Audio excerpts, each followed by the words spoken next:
Hello, good evening. Welcome to another edition of Focal Points. Last week we go down as a black week in the history of Lokoja, the Kogi State capital, when it witnessed two terrible accidents. The first being a fuel tanker accident that eventually exploded, killing over 25 persons along the Lokoja Abuja Felele road. That was Wednesday, 23rd of September. While on Friday, 25th, a multi-million electronics store, PeeLinks, perhaps the biggest in the sub-region, was razed down by fire. Today on Focal Point, I am Barrister Yemi Mohammed. Will be discussing solutions to frequent accidents along the Felele Federal Road that has claimed many lives, and also the fire inferno that burnt down PeeLinks, while we'll also be taking contributions from viewers today. Let me bring on Barrister Yemi. Hello, sir. Good evening, sir. Good evening, Williams. Thank you very much for joining us, sir. You're welcome. It's a pleasure having you here, sir. Same here. Yes. Some years back, precisely December 26, 2007, along the Felele road, there was a fatal accident that claimed 5 lives. March 9, 2010, along the same Felele road, there was a fatal accident that also claimed over 70 lives. July 28, 2017, we have about 25 lives lost along that way. November 18, 2019, we have 8. January 13, 2020, we have 2. And until the 23rd of September, where we have about, I think, over 40 persons now who died due to a tanker explosion. Barrister, are you there, sir? Are you there, sir? I'm with you. All right, sir. Accidents have become a recurring decimal on the Felele axis of the Abuja-Lokoja Benin Federal Highway. The Wednesday occurrence, which led to an explosion that burnt many to death, was one too many. What do you think the federal government can do to make this road safe, sir? Well, may the soul of the affected person rest in peace. Amen. It's not the first time. It's a very horrible thing. Firstly, not to waste time by way of solution. You know, Lokoja before 1991 was more or less a one-horse town. By that time, the particular road where these accidents occur was constructed after the creation of state as a bypass to the federal capital and the northern part of the country. However, today, you will observe that the town itself, development has spilled across on both sides of that road. So technically, you can no longer call it a bypass. It is actually a road passing through the town itself. You understand? So there could be a long-term and short-term solution to the problem. The long-term solution is to construct an entirely new bypass, properly so-called. A road that will bypass the township itself, not passing through. If that is not achievable for now, then in the meantime, I think the government, both at state and federal level, should try to separate township traffic from heavy traffic, interstate heavy traffic, such as the one conveying heavy trucks and whatever. Normally, town service traffic usually contains light vehicles, or let me say light vehicular traffic. So, and if you know, that road is a 2-lane road. 2-lane road, one on both sides, on each side. But normally, for a state capital like Lokoja, one would have expected a separate service lane to run either parallel to the present road so as to separate it from the township traffic, or the state government itself should take it upon, it's the responsibility of the state to construct township roads. Because the one we are talking about is a federal road. So the federal government is the one that is primarily responsible for maintaining that road and keeping it motorable at all times.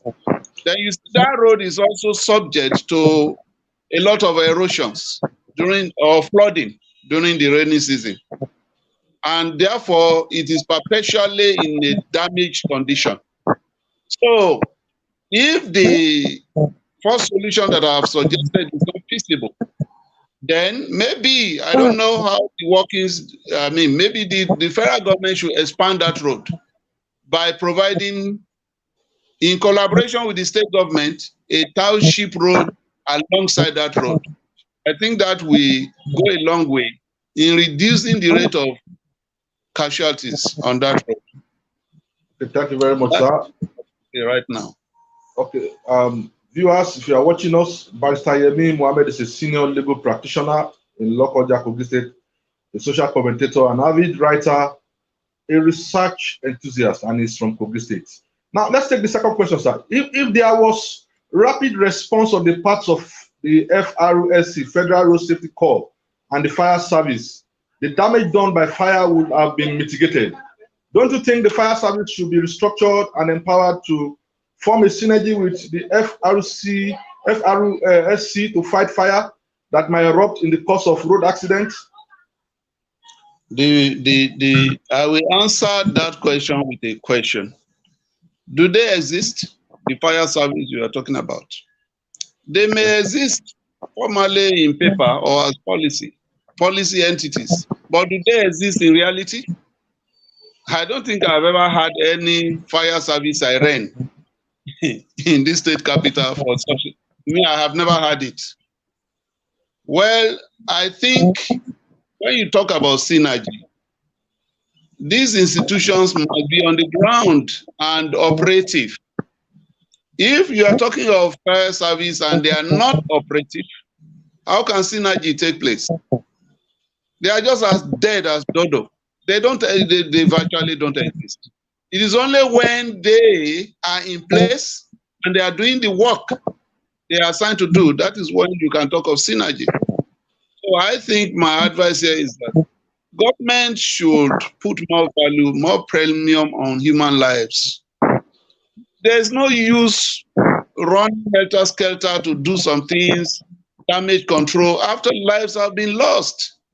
You see, you cannot take back the life that is lost. So that is the more reason why government should sit up. Let's be very frank with ourselves. Government should sit up seriously on this issue. Government should sit up. How can a whole state capital exist without fire service? And you know, the nature of a state capital is very susceptible to outbreak of fire due to their lifestyle. You know that. So why should government? Hello? I can hear you. Okay. A state capital is not a rural area where the incidence of fire outbreak may be less. But a state capital is such that due to our lifestyle of people living in a state capital, you should expect fire outbreak anytime. And so any responsible government, whether at state or federal level, ought to look critically at that area without waiting for disasters to happen before they now start responding. And that time it will be too late. So I think, yes, we need synergy, but we also need the synergizers. You get my meaning? To be on the ground. Yeah, you cannot synergize without a body to synergize with. That is very basic. All right, Barrister Yemi, I was reading somewhere where somebody said something that it's about time that there should be a form of maybe government should allow a form of PPP, public-private partnership, The fire services, the Federal Fire Service in Lokoja said they were incapacitated by lack of operational vehicle, which was involved in an accident. Do you think it's time private individuals or private firms are allowed to venture into fire service? You see, my dear brother, how can a state institution say they were incapacitated because of a broken down vehicle? I see we are talking of an individual here who is too poor to repair his vehicle. How can? I think that excuse is very lame and totally unacceptable. How much is the cost of a fire engine? I mean, the whole vehicle itself, how much? How much are we talking about here? That shouldn't be a problem to even a local government if things were okay with us in this country. That shouldn't be a problem to even a local government, not to talk of a state government or even federal government. So that brings me back to the question you have asked about the entry of private agencies, fire agencies or firefighters into the arena. Well, my view is this. The state, whether at state level or federal level, has primary responsibility to protect lives and property, either from accident, fire, or whatever can lead to destruction of life and property. However, the institutions of government responsible for that is federal or state government. I do not think there is any legal obstacle towards creating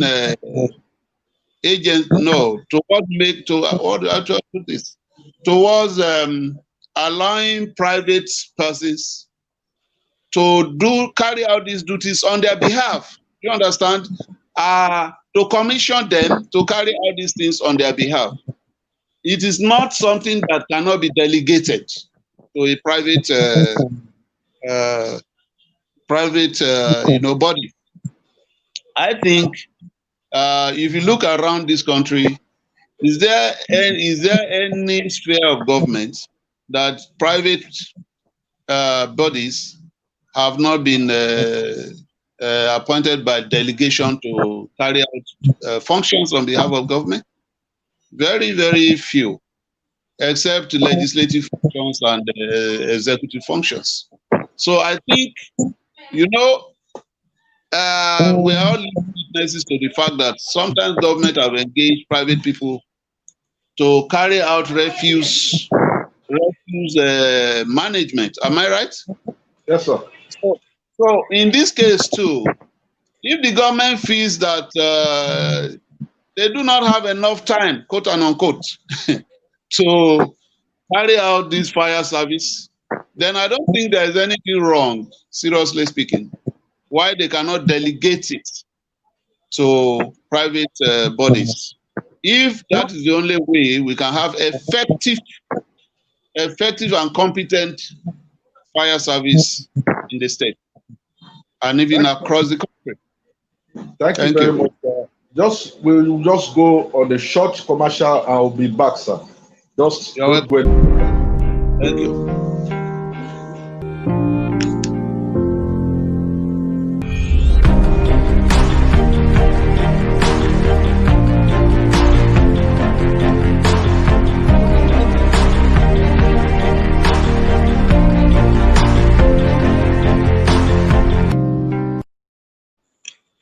Welcome back, sir. Hello, sir. Yes, I'm with you. Okay, sir. On Friday evening, one of the biggest electronic store in Kogi State, if not the biggest, and if not the biggest in the sub-region, got razed down by fire. And a lot of persons started saying a lot of things. What do you think government could make policies that can mitigate fire accidents in Nigeria, in homes, in office places? As a legal practitioner, sir, what law or policy do you think the government can make to mitigate fire accidents in the homes, at the homes, in the offices, and so on and so forth? Are you talking in terms of legislation? Perhaps. Do you mean in terms of legislation? Yes, sir. Well, the problem, you see, let me be very frank with you.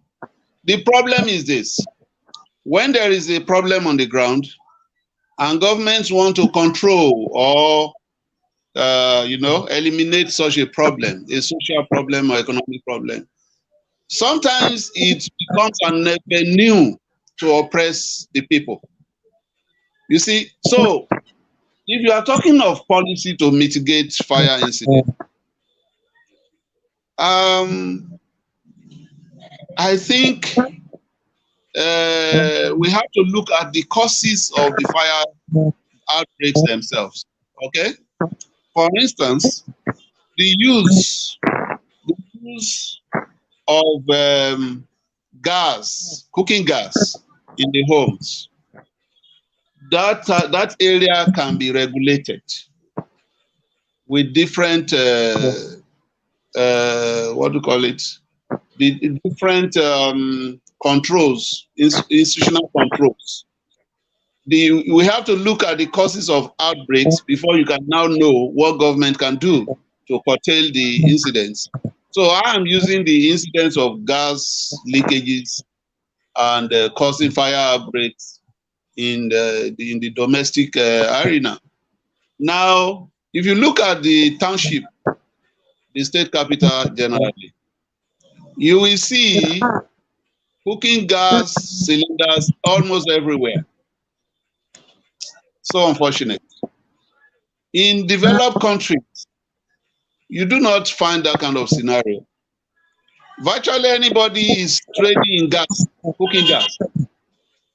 I'm sure you must have noticed it. There's hardly any function in the town that you don't find cooking gas or gas dispensaries. So I think if we take the domestic arena as a benchmark, I think it is time for the government to step in and regulate how people dispense and make use of cooking gas, for instance. That is one. Then coming to the road, I hope your question is not limited to the domestic arena. It's not. It's not. No? Huh? It is not limited. All right. Coming to the roads, you see, there's something you call traffic. I think there is an agency, a government agency called traffic inspection, whatever. Are they doing their work at all?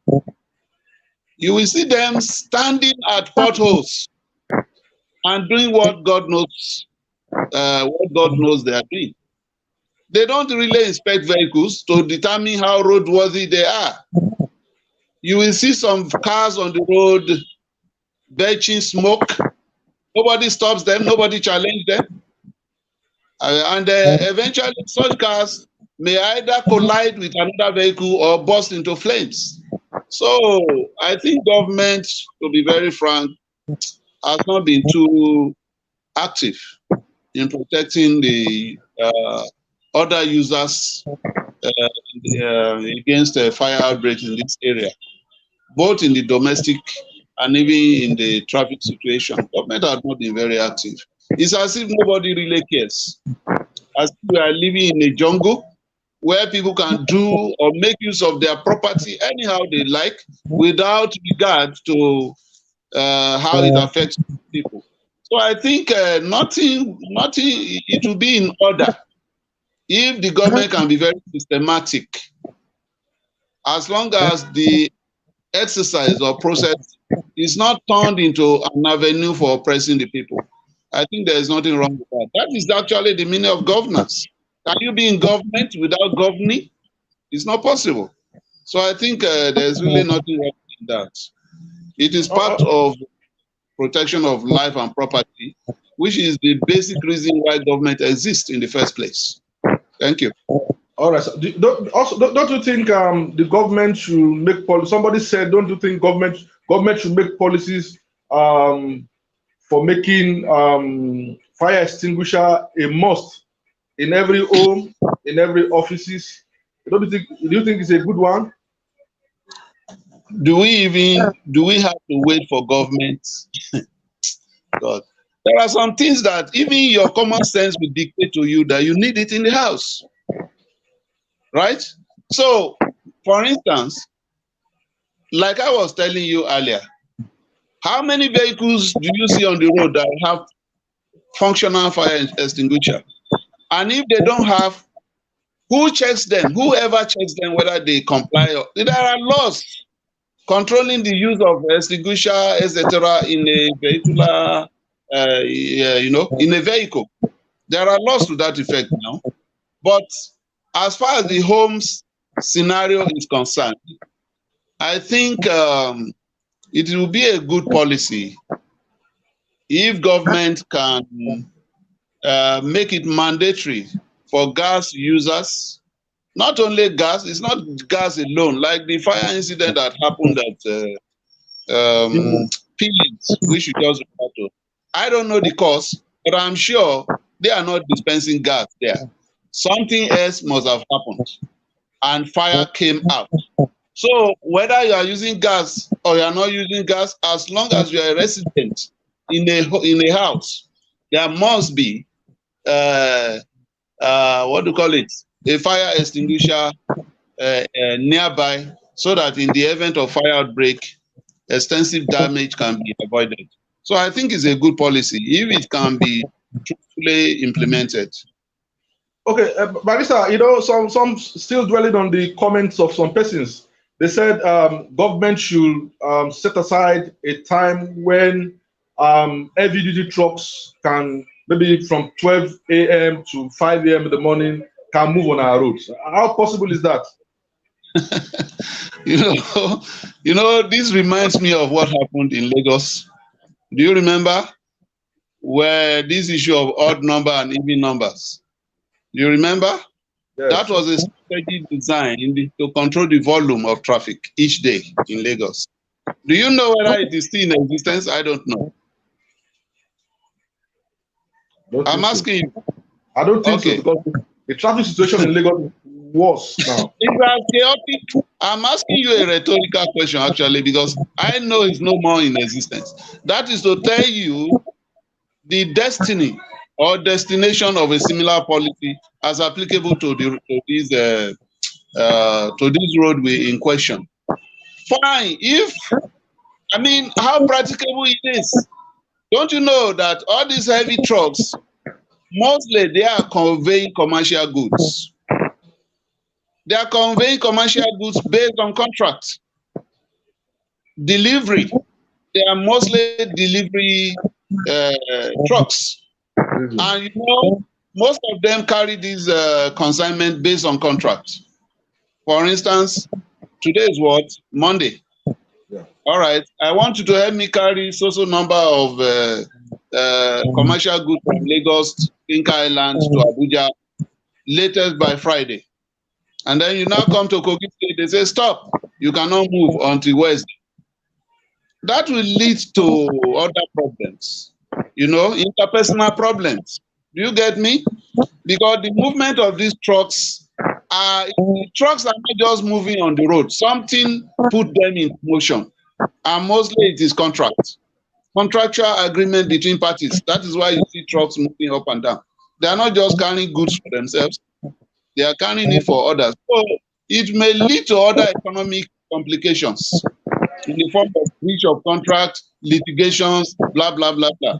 And a party who did not deliver goods on time, for instance, can he be claiming what they call force majeure in law? That is a force that is beyond your control. Can he be claiming that? I think that kind of policy is bound to affect trade and commerce. It's going to affect trade and commerce. So what I have just told you, the best thing for now is to create a separate township road along that zone, at least. Along that zone. You cannot, if you say you want to be stopping vehicles from passing. Okay, for instance, what about the vehicles that are delivering fuel to the north, coming from the eastern axis? Right? It may also lead to fuel scarcity because trucks are not arriving at the destination at the right time or at the expected time. So another problem will crop up from there. And then All you right. now start having bunkering, illegal trafficking, and what have you, so that just to escape the hardship created. So I don't think it cannot work. I don't think it can work. It may work at the beginning, but when the hardship becomes too much for the people to bear, they will begin to circumvent it. That is what happened in Lagos. That's what happened in Lagos.